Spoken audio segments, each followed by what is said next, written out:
Hello and welcome to Race Car Fabrication and Restoration. I'm Ronnie. As always, I appreciate you joining me today. Well, I hope you had a fantastic Christmas holiday season. I hope that you've already having a good 2024.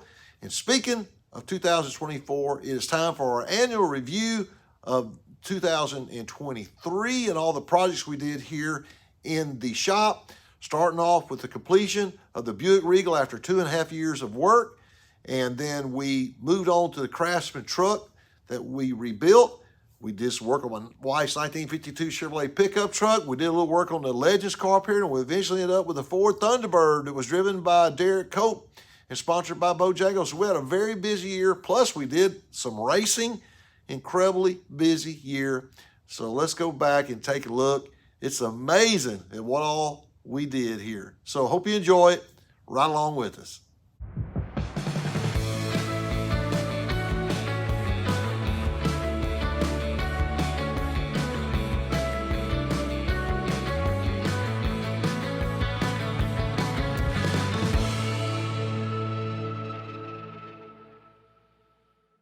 First project we'll start off with is a look back at the 1988 Buick Regal. We had already been working on this car for over 2 years, and at the beginning of the new year, we were in the thrash to get the body on the car and trying to get it painted. For those of you who are new to the channel, this is a car that was campaigned by Philip Duffy of Augusta, Georgia. Philip was an independent racer back in the day when there was such a thing. But Philip ran this car and didn't run it that many times, but I actually got to work with Philip on this car and actually helped him a little bit as he built the car there when I lived in Augusta, Georgia. And we went to 5 different races in 1988. We only made one. We made the 1988 Southern 500. So the car meant a lot to me. The bad news was that the car had gotten stolen, is my understanding, at one point, and it sat outside like maybe for 10 years, but the car was a disaster. The car was in horrible shape. The floor pans were gone. The bodies on the rocker panels were just, there was nothing there. And we went to extreme measures to try to bring this car back to life. That's why it took over 2 years to do it. But the finished product was absolutely gorgeous. And right along with this, we're gonna pick it up at the beginning of the year as we're trying to hang the body and trying to get all the body work done, which was just tremendous. My buddy Kerry over here painted it. It took probably over a month just to get the body work done and finally get it sprayed. And then we barely got it in to the World Wheels car show where it won. It won first place in this year's World Wheels car show.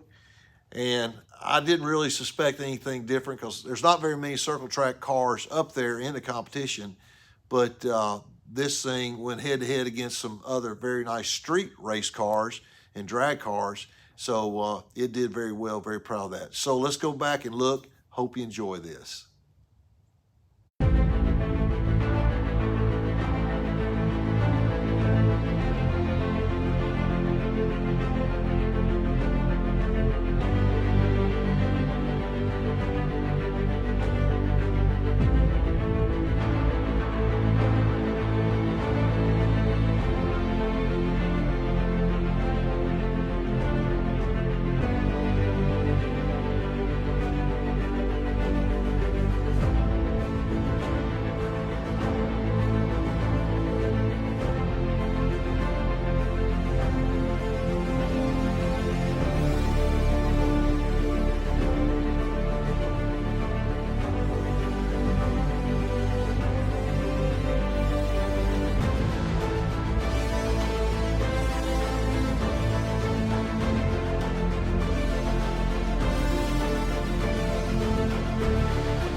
Well, once we finished the Buick, I wasn't really sure what to do with it.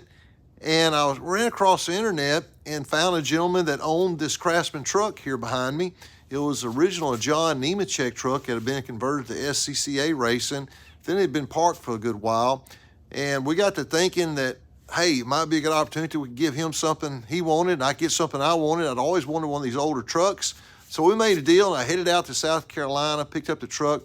We got back and what turned out to be a little longer project than what I originally anticipated.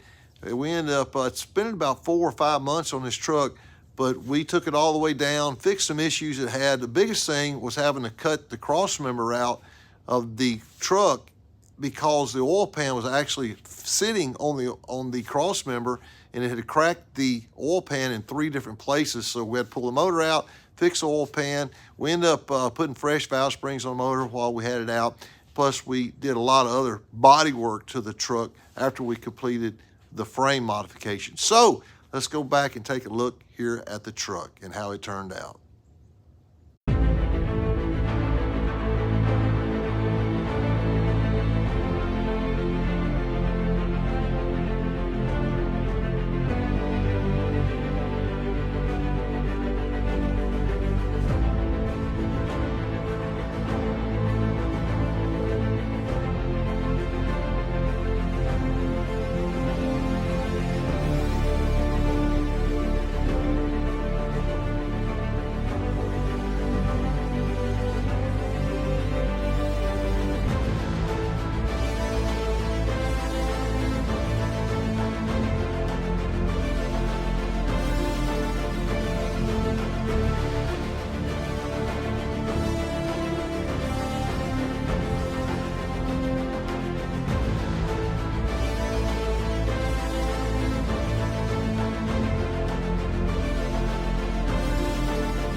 All right, that was pretty cool getting this truck done. I'm so proud of this truck. It is a beautiful truck. Get a lot of comments, especially when we took it through the Christmas parade the other day. That was a lot of fun and people loved it. So to close the video out, we're going to just cover a couple of things. On my wife's 1952 Chevrolet pickup, we built the dummy motor, if you remember that, in the back of the truck because it has Humphrey Speed Shop on the side of it, and we wanted it to look like she was out making a delivery. So I built a dummy block, put aluminum heads on it, and we'll show you a few pictures of how we did that and how the little dummy motor looks good. And we even have a sold tag that goes on flapping down the wind. We wrote in there, sold to John Force. That's who we put it to. But anyway, we get a lot of comments with that. And also we'll cover a few pictures from the Thunderbird. And we had major oil leaks on that. Remember, we pulled the transmission out of it, found out that it was front seal. We also had to take the oil tank apart on it and fix it, as well as the oil tank on this truck as well. But anyway, appreciate you guys watching as always. So watch these final things and hope you have a great 2024. I can't stop without saying real quick that the worst thing that happened this year was losing my brother. And there's not a day that goes by I don't think about my brother. Gene was the brains of the family, built all of our motors for years. And if you go back and look in June, our old videos, you'll see a tribute to him. But I miss him so bad. I hope you have a great rest of the year. And we'll see you next time on Race Car Fabrication and Restoration. God bless you. You take care.